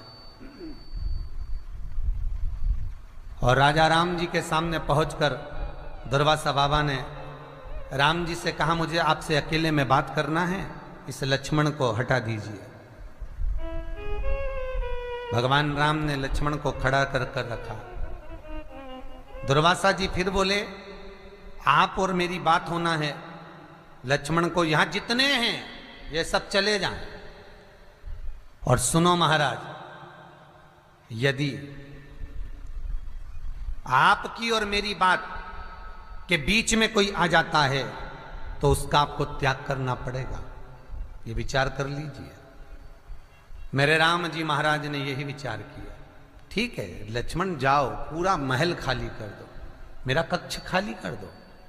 और सुनो लक्ष्मण, इस कक्ष में फिर कोई प्रवेश नहीं करना चाहिए जब तक मैं दुर्वासा ऋषि से बात कर रहा हूं, इस बीच में कोई ना आवे। लक्ष्मण जी चले गए, दरवाजे पर पहरेदारी करने लगे। दुर्वासा भगवान और भगवान राम की चर्चा प्रारंभ हुई, बात चालू हुई। और कुछ देर बाद लक्ष्मण जी का आगमन हुआ। लक्ष्मण को त्याग करना पड़ा मेरे राम जी को। और दुर्वासा ऋषि कहने ही ये आए थे कि अब तुम्हारी लीला समाप्त करो और गौलोक धाम वैकुंठ के लिए तुम चलो, बोलने यही आए। और दुर्वासा है कौन? दुर्वासा है कौन आखिर? देवर्षि नारद भ्रमण करते करते एक बार माता लक्ष्मी के पास पहुंच गए और माता लक्ष्मी से कहा मां बहुत तेज भूख लगी है, कुछ लेकर आइए ना। माता मोतीचूर का लड्डू ला कर दे दी और माता ने मोतीचूर का लड्डू ला कर दिया तो नारद जी ने खाया। और खाते सी नारद जी बोले मैया लड्डू तो अनसुईया जी के घर का था, लड्डू क्या जोरदार बनाती है अनसुईया मैया, पर तेरे लड्डू में स्वाद नहीं आया। अब तो लक्ष्मी जी के कांटे से खून नहीं, लक्ष्मी जी के बता लड्डू 4 खा गया और कह रहा बताओ कि लड्डू में स्वाद नहीं। ठीक है, तो लक्ष्मी जी ने पूछा ये अनसुईया कौन है? तो अनसुईया पतिव्रता धर्म का पालन करने वाली, पति को परमेश्वर मानने वाली, पति चरणों का स्मरण करने वाली, पति चरणों का अनुमोदन करने वाली, पति चरणों के रसतत्व को धारण करने वाली, वो अनसुईया है। और अनसुईया मैया पति के चरणारविंद का रसतत्व ग्रहण करती, पति के चरणों का अनुमोदन करती, पति के चरणों को नमन करती, वो अनसुईया। क्या अनसुईया इतनी सात्वित्ववान है? अरे मैया तुम क्या लगो। और लक्ष्मी जी को इतना कहकर नारद जी चले सरस्वती के यहां पहुंच गए, ब्रह्माणी के यहां। ब्रह्माणी को भी कह दिया, पार्वती के यहां पहुंचे तो पार्वती को भी कह दिया। अनसुईया के सात्वित्व की प्रबलता का जब बखान किया है देवऋषि नारद ने, तीनों को परीक्षा लेने के भाव जागृत हो गए। और अनसुईया मैया अनसुईया है, अपने सात्वित्व की प्रबलता है अनसुईया की। पति के चरणारविंद का अनुमोदन स्मरण करती हैं। आप में से कितनी माताएं हैं जितनी टीवी पर कथा सुन रही हैं, ऑनलाइन कथा सुन रही हैं, आप में से कितनी माताएं हैं जो अपने पति को रोज प्रणाम करती है, रोज नमन करती है? हाथ उठाओ जरा,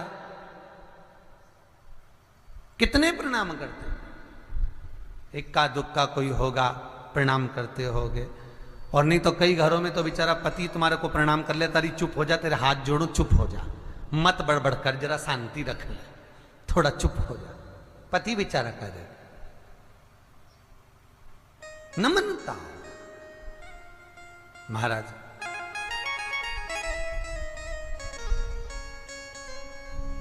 अब अनसुईया मैया पतिव्रता धर्म का पालन करने वाली, पति को परमेश्वर मानने वाली, पति चरणारविंद का अनुमोदन करने वाली, और तीनों देवियों ने अपने अपने पतियों से कह दिया। लक्ष्मी ने भगवान विष्णु से, ब्रह्माणी ने ब्रह्मा से, पार्वती ने शिव से कहा जाकर परीक्षा लीजिए और नग्न अवस्था में परीक्षा लेना। नग्न अवस्था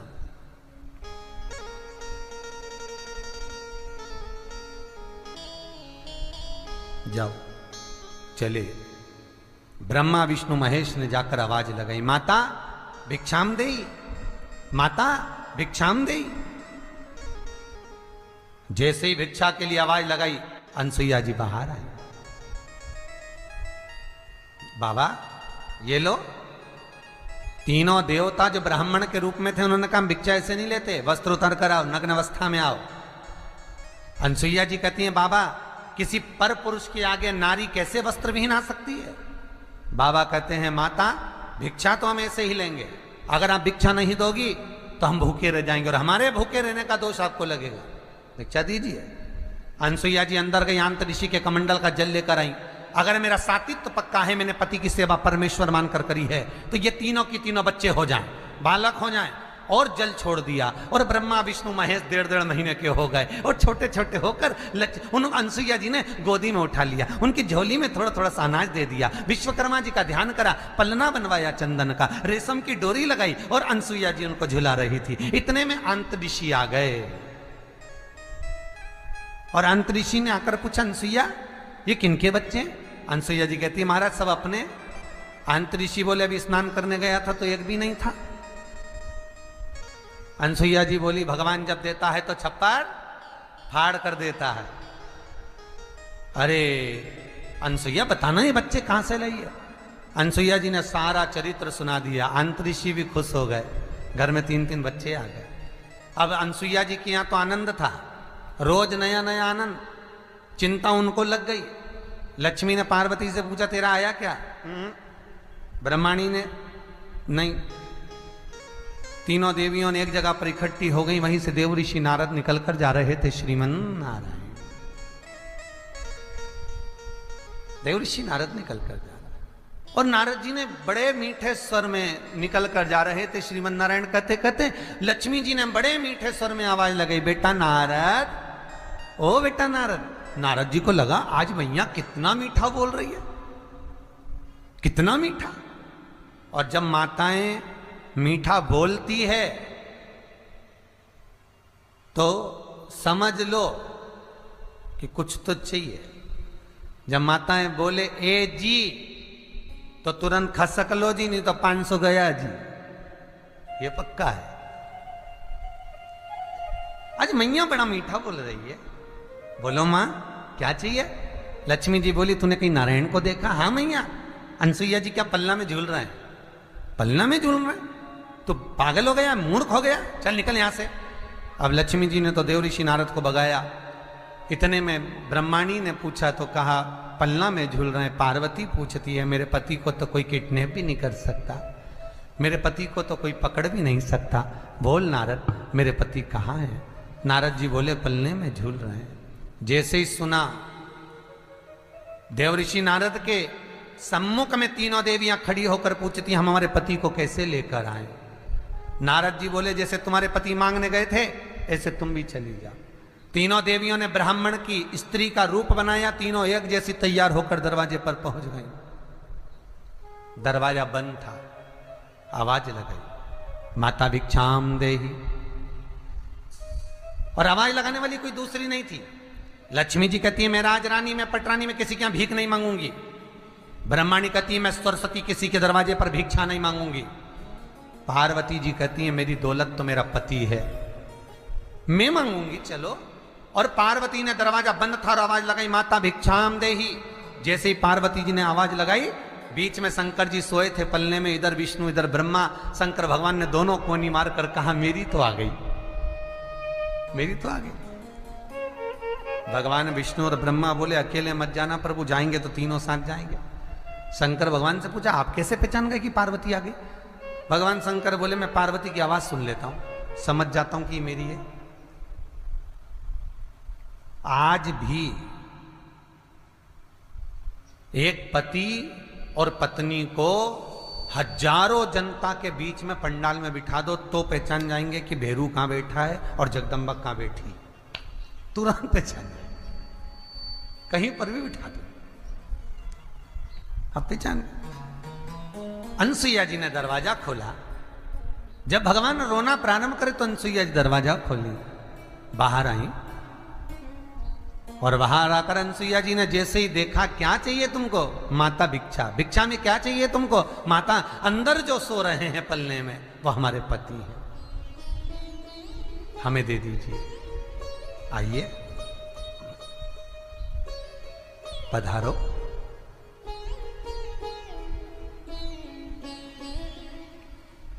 उठा लो।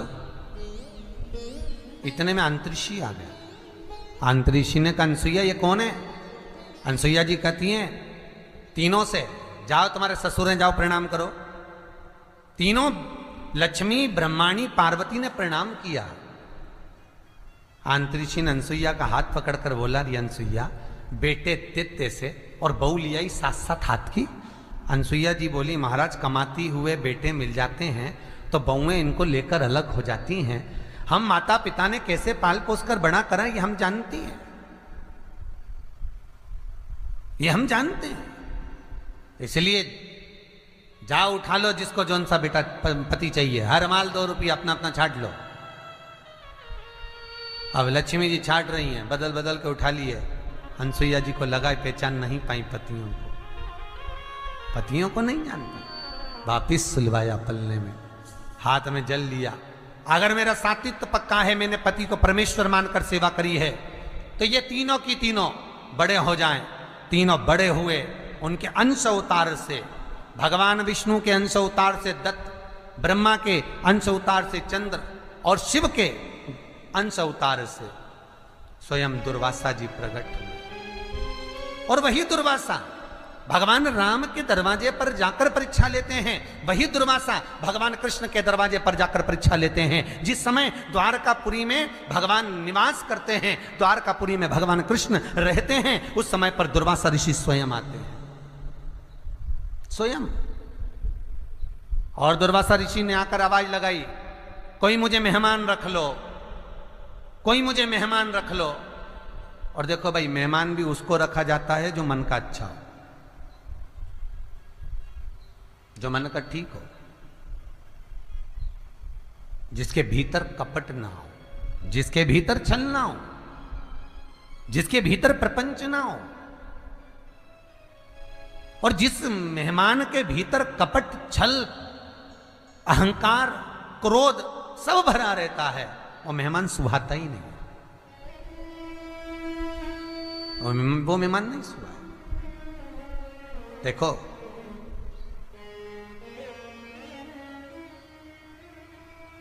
बेटियां शादी के बाद घर में आए, जब मायके आए,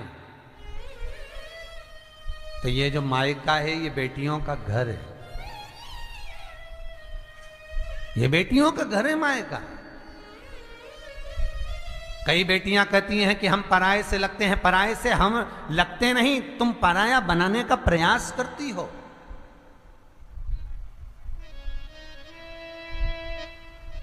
बेटियां घर में पराई कब दिखती हैं? जब घर में आए मायके में और मुंह धोएं, हाथ पैर धोएं और अपने पर्स में से निकालकर रुमाल से मुंह पोंछें। मायके में आने के बाद अपना टाविल निकालकर, अपना रुमाल निकालकर हाथ पैर पोंछें। घर में टाविल दिया है भाभी ने, भैया ने रखा है, रुमाल भी रखा है, पर बेटियां जब अपना रुमाल निकालकर मुंह पोंछती हैं तब लगता है कि अब ये पराई दिखने लगी है।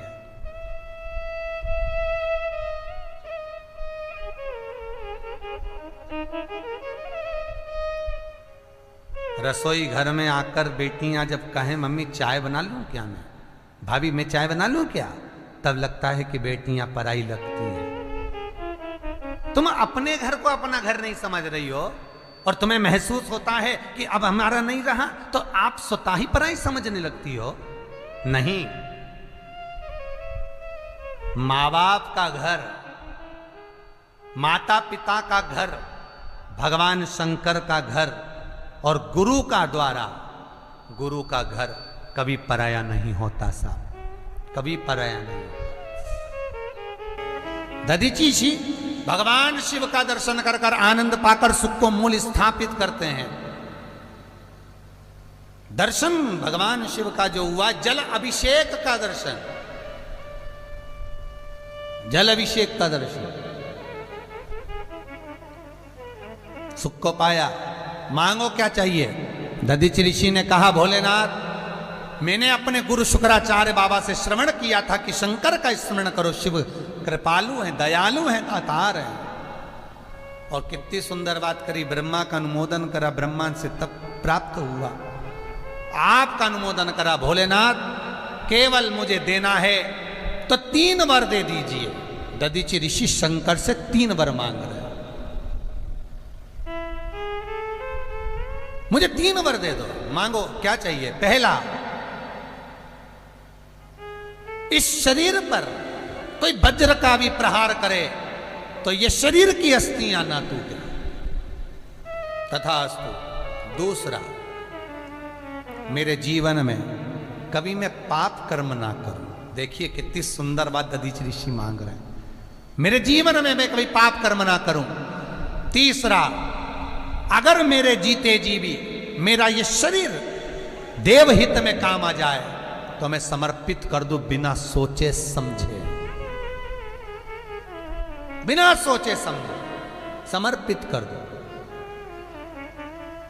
पर एक निवेदन है, यदि मेरा शरीर देवहित में कार्य में आए, शरीर तो दे दूं परंतु ये शरीर की अस्थियां कहीं देवतुल्य भाव में पूजी जाए, देवताओं के अनुकूल हो जाए, तथास्तु। भगवान शंकर ने वर दे दिया। समय आया, अब मांग लिया, इतना मांग लिया दधीचि ऋषि ने कि क्रोध तो दधीचि बाबा को था राजा छुप पर। और राजा छुप गए भगवान विष्णु के पास में, और भगवान विष्णु से जाकर कहा, प्रभु कृपा करिए, दधीचि ऋषि ने वर प्राप्त कर लिया है शंकर से, अब उसको हराया नहीं जा सकता, आप कृपा करके हमारी मित्रता वापिस करा दो। भगवान विष्णु ने कहा, भैया मुझे काहे को बीच में डालते हो, मुझे काहे को बीच में डालना। पति पत्नी झगड़ा करे आपस में तो देवरानी जेठानी से निवेदन है बीच में मत आना।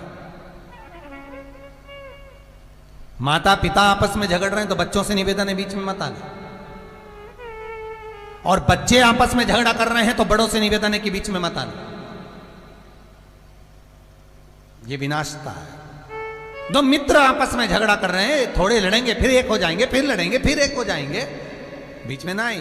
पर राजा छुप की संधि कराने के लिए भगवान विष्णु चले गए, और राजा छुप का साथ भगवान विष्णु देने के लिए पहुंचे।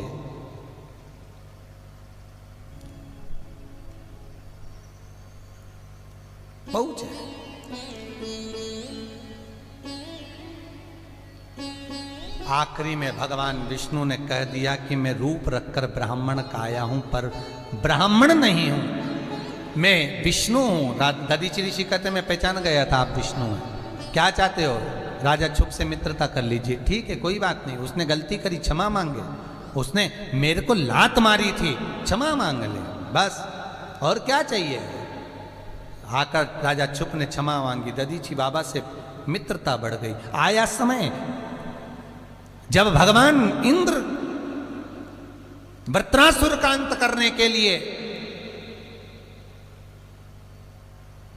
इंद्र जिसके गुरु थे बृहस्पति, सिंहासन पर विराजमान थे बृहस्पति बाबा बैठे हुए थे, इंद्र का सिंहासन लगा हुआ था और बृहस्पति बाबा का आगमन हुआ, सम्मान नहीं कर पाए, बृहस्पति चले गए, इंद्र का गुरु का अपमान हो गया।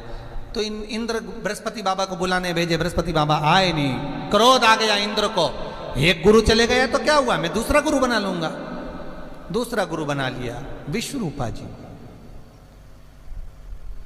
और विश्वरूपा जी को गुरु बनाया जिनके 3 मुख थे, एक मुख से भाग लेना, दूसरे मुख से देव देना, तीसरे मुख से राक्षसों को प्रदान करना। इंद्र को मालूम पड़ा कि ये राक्षसों को भाग दे रहे हैं, तलवार उठाकर इंद्र ने विश्वरूपा जी का सिर काट दिया, ब्राह्मण हत्या माथे चढ़ गई, इंद्र कमल की डंडी के अंदर जाकर छुप गए। देवऋषि नारद ने कहा कब तक छुपे रहोगे, ब्राह्मण हत्या तुम्हारा पीछा कर रही, इसको बांट दो। इंद्र ने ब्राह्मण हत्या को बांटा। सबसे पहले जलदेव के पास जाकर कहा, जल नारायण आप हमसे ब्राह्मण हत्या का अंश ले लो। जल ने कहा ब्राह्मण हत्या का अंश लूंगा, पर लाभ क्या होगा, क्या लाभ होगा। तो जलदेव को कहा आपको कल कल करके बहाते रहेंगे, तो जल के ऊपर जो फेन होता है ये ब्राह्मण हत्या का अंश है। दूसरा भाग दिया अग्नि को, हे अग्नि आप हमसे ब्राह्मण हत्या का अंश लो। अग्नि ने कहा मेरा क्या लाभ होगा, मेरा लाभ क्या है? तो इंद्र ने कहा हम तुम्हें निरंतर वायु का संचार देंगे। अग्नि ने ब्राह्मण हत्या का अंश लिया, तो अग्नि के ऊपर जो नीली लपट होती है, जो नीली लपट है, ये ब्राह्मण हत्या का अंश है। इसलिए आज भी ब्राह्मण यदि यज्ञ करते हैं, चतुर ब्राह्मण, अच्छा यज्ञ करने वाले अगर ब्राह्मण होंगे और यज्ञ करने बैठते हैं, अब यजमान तो घी पे घी डालता है, सांकल्य पर सांकल्य डालता है, यज्ञ की अग्नि ऊपर जाती है। ज्यादा यदि यज्ञ की अग्नि ऊंची जाएगी तो उसमें नीली लपट आ जाएगी, और नीली लपट आ गई तो उसमें ब्राह्मण हत्या लग जाएगी। तो ब्राह्मण जानते हैं अगर यज्ञ की आंच ऊपर हुई तो इसमें ब्राह्मण हत्या लगी। तो ब्राह्मण यज्ञ की अग्नि ऊपर ना जाए तो एक शरबत बना के रखते हैं, दूध दही मिलाकर रखते हैं। जैसी आंच ऊपर हुई तो इन्होंने एक लोटा शरबत गिलास भरकर शरबत डाल दिया, दूध दही डाल दिया, जिससे अग्नि नीची हो जाए। अगर अग्नि ऊंची होगी तो उसमें ब्राह्मण हत्या लगेगी, नीली लपट आ जाएगी, ब्राह्मण हत्या लग जाएगी, और ब्राह्मण हत्या लगी तो यज्ञ खंडित हो जाएगा। तो यज्ञ खंडित ना हो उसके लिए शरबत डाल। और कई लोगों को बड़ा अच्छा लगता है, जितनी जितनी आंच ऊपर जाए, अग्नि ऊपर जाए, तो जजमान बड़े खुश होते, वाह वाह वाह क्या यज्ञ हो रहा है, क्या यज्ञ हो रहा है। पर ब्राह्मणों के तो मन में क्षुब्धता हो कि अग्नि नीची जाए, धुआं निकलेगा चल जाएगा, पर आंच ऊंची नहीं होना चाहिए। और कई यजमानों को बड़ा खुशी होती है, और घी डाल दो, और धूप डाल दो, और कपूर डाल दो। अरे भैया जरा वेद और शास्त्र क्या करें वो भी तो देखो, कि ज्यादा ऊपर आंच गई तो नीली लपट लगी, और नीली लपट उसमें आई तो वो यज्ञ खंडित हुआ, फिर उसका कोई महत्व नहीं है। तो अग्नि को ब्राह्मण हत्या का दोष दे दिया। तीसरा पृथ्वी को दिया, हे पृथ्वी आप हमसे ब्राह्मण हत्या का अंश लो। पृथ्वी ने कहा ब्राह्मण हत्या का अंश, हाँ हम तुम्हें हरी भरी बनाकर रखेंगे। पृथ्वी ने ब्राह्मण हत्या का अंश लिया, तो पृथ्वी का बंजर भाग ब्राह्मण हत्या का अंश है, और पृथ्वी पर जो वृक्ष लगते हैं, वृक्ष में जो गोंद लगती है वो ब्राह्मण हत्या का अंश है।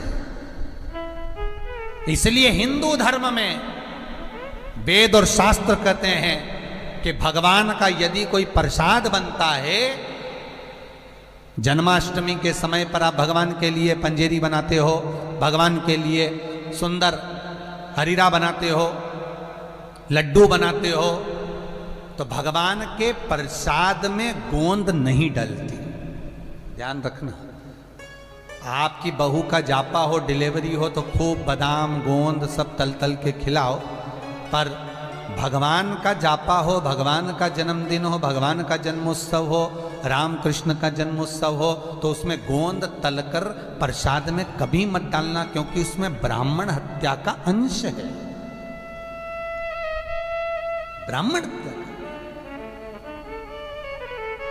और विद्वान जो ब्राह्मण होते हैं साहब, जिन्होंने शिव महापुराण की कथा या भागवत पुराण पढ़ी होती है, सुनी होती है,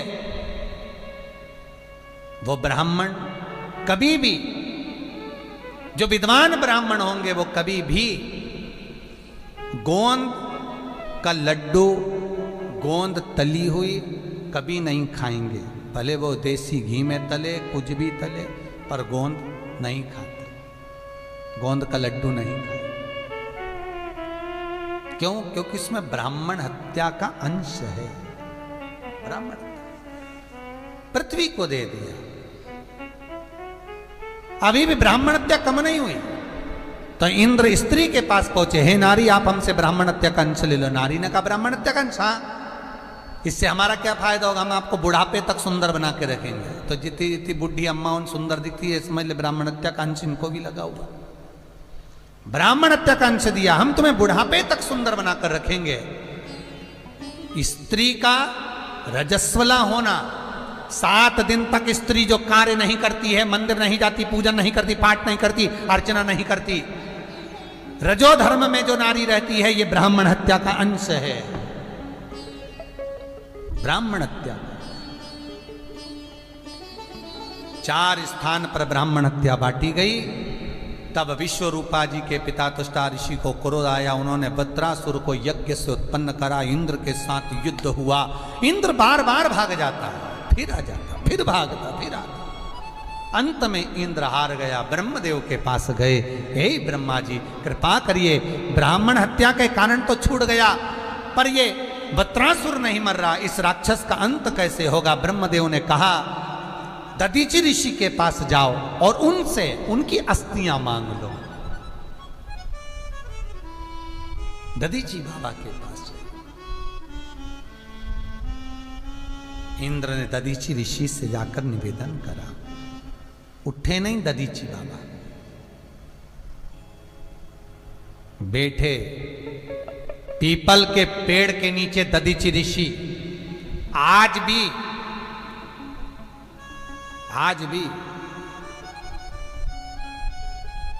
दधीचि बाबा का स्थान कभी नैमिषारण्य तीर्थ में जब आप लोगों का भाव हो दर्शन के लिए जब जाएं, नैमिषारण्य से कुछ ही दूरी पर दधीचि बाबा का वो स्थान बना हुआ है जहां पर दधीचि ऋषि पीपल के वृक्ष के नीचे बैठकर तप साधना करें।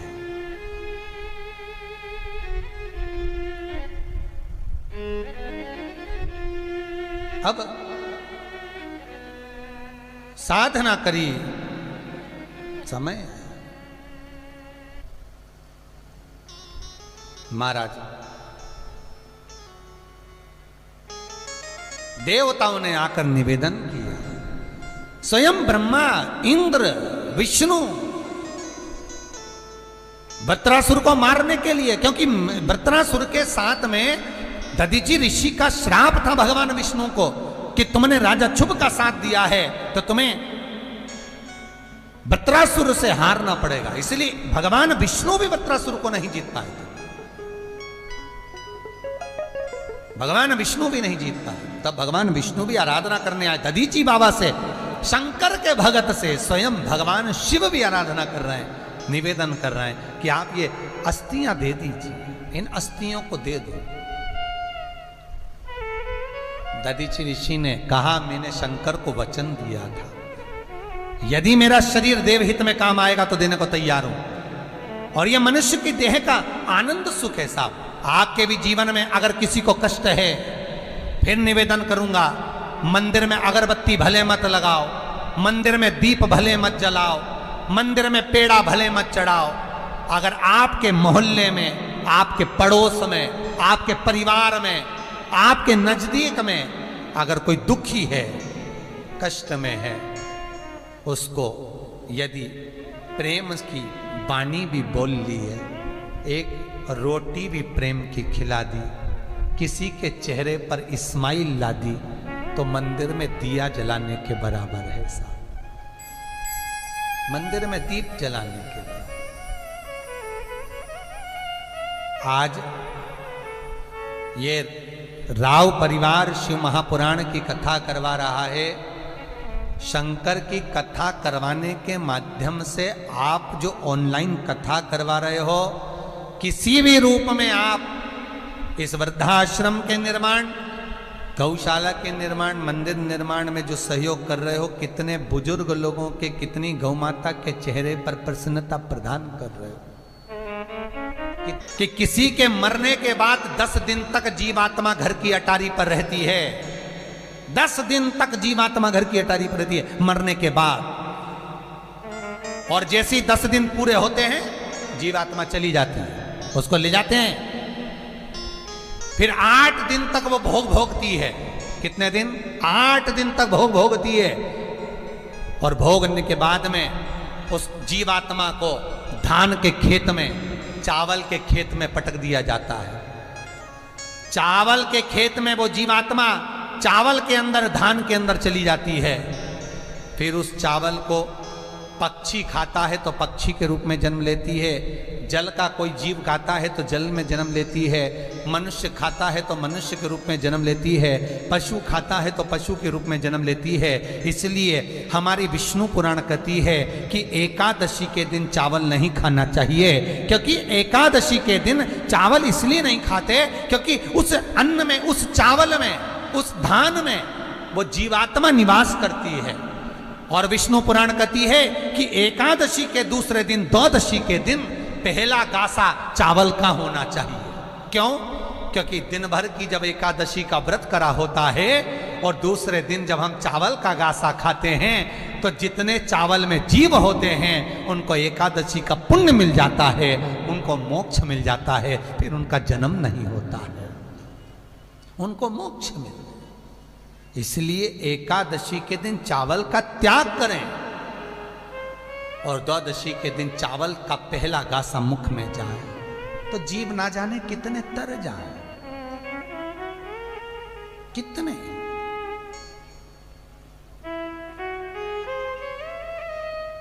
मोक्षता तो 10 दिन तक जीवात्मा घर की अटारी पर है और 10 दिन के बाद जीवात्मा चली गई भोग भोगने के लिए। तो यहां तुमने जो दान करा, पुण्य करा, सत्कर्म करा, वो 10वें के बाद में करा।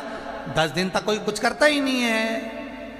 कहते हैं सूतक लगी हुई है। क्यों लगी हुई है? क्योंकि वो जीवात्मा घर पे ही पड़ी हुई है। उसको दिखाया जाता है तेरे मरने के बाद भजन हो रहा है कि नहीं हो रहा, कीर्तन हो रहा कि नहीं हो रहा, कितना दान कितना पुण्य, लोग भोजन कर रहे कि नहीं कर रहे। मरने के बाद दिखाया, जीवात्मा को अटारी पर रखकर, उसके घर की छत पर रखकर दिखाया जाता, देख तेरे परिवार वाले क्या कर रहे हैं, जिनके लिए तू रोता था, 24 घंटे रोता था, मेरा मेरा कहता था। चले 10 दिन बाद वो गई और तुमने फिर 12वें के दिन सुखसेज दी, 12वें के दिन सैया दी, 12वें के दिन पंडितों को भोजन कराया, 12वें के दिन ब्राह्मण भोज कराया। अब वो जीवात्मा चली गई, मिला किसको? शिव महापुराण कहती है जीते जी कर लो, सैया देना है जीते जी दो, सुखसेज देना है जीते जी दो, ब्राह्मण भोज कराना है जीते जी कराओ, गौ के लिए दान करना है जीते जी करो, वृद्धाश्रम के लिए करना है जीते जी करो, मंदिर निर्माण, अपन जमीन खरीद कर कहीं मंदिर नहीं बनवा सकते, कम से कम मंदिर निर्माण हेतु करना है जीते जी करो। मरने के बाद कोई गारंटी नहीं, कुछ भी नहीं। इतने बड़े लोटे में हड्डियां भर के गंगा जी छोड़ जाएंगे, पीछा छूटा, कोई ना पूछेगा। 16 श्राद्ध में इतना बड़ा फोटो जो टंगा होगा वही निकाल लेंगे, लगा लेंगे वही। और आज के बच्चे तो बाहर देश विदेश में रह रहे हैं, उनको तो तिथि का भी ध्यान नहीं रहता कि अम्मा कौन सी तिथि को श्राद्ध है, उनको तिथि का ही भान नहीं रहता, तो वो फोन कर कर बोल दे। आज के ज़माने में तो जब सब कुछ, तो वो मरी बेचारी गुजरात में एक बूढ़ी माँ, बेटा नहीं आया, पूना से बेटी नहीं आई और नासिक से बेटा नहीं गया, अंतिम संस्कार मोहल्ले वालों ने कर दिया। 3 दिन पूरे हो गए, बेटा बेटी दोनों गुजरात पहुंच गए, कोई ब्राह्मण भोज नहीं, कुछ भी दान पुण्य नहीं, फ्लैट बेचा, फैक्ट्री बेची, पैसा दोनों बहन भाई ने बांट लिया, लेके चले गए। और तुम पूरी जिंदगी फ्लैट को झाड़ू पोछा लगवा लगवा के संभाल संभाल के रखे, बस संभाला, चौकीदारी करिए तुमने, फ्लैट की भी, पैसे की भी, धन की भी, केवल चौकीदारी। सही सदुपयोग तो इन्होंने करा है, ये राव परिवार, ये मित्तल जिंदल परिवार, ये सदुपयोग कर लिए साहब अपनी जिंदगी का, अपने धन का। कहा कि बेटा एडिलैंड में, बेटी है न्यूयॉर्क, और ब्राइट बच्चों के लिए हुआ बुढ़ापा डार। और काका क्या करोगे, ये रुपया कहां धरोगे, काय का जीवन। ददीची जी कह रहे हैं, ददीची ऋषि कह रहे हैं, मेरी अस्थियां काम आए, तैयार हूं मैं, पर निवेदन इतना सा है, अगर मैं हाथ में जल लेकर अपने ऊपर छीटूंगा और जल जाऊंगा तो अस्थियां तो खोखली हो जाएगी, जल जाएगी, उसका कोई प्रयोजन ही नहीं रहेगा।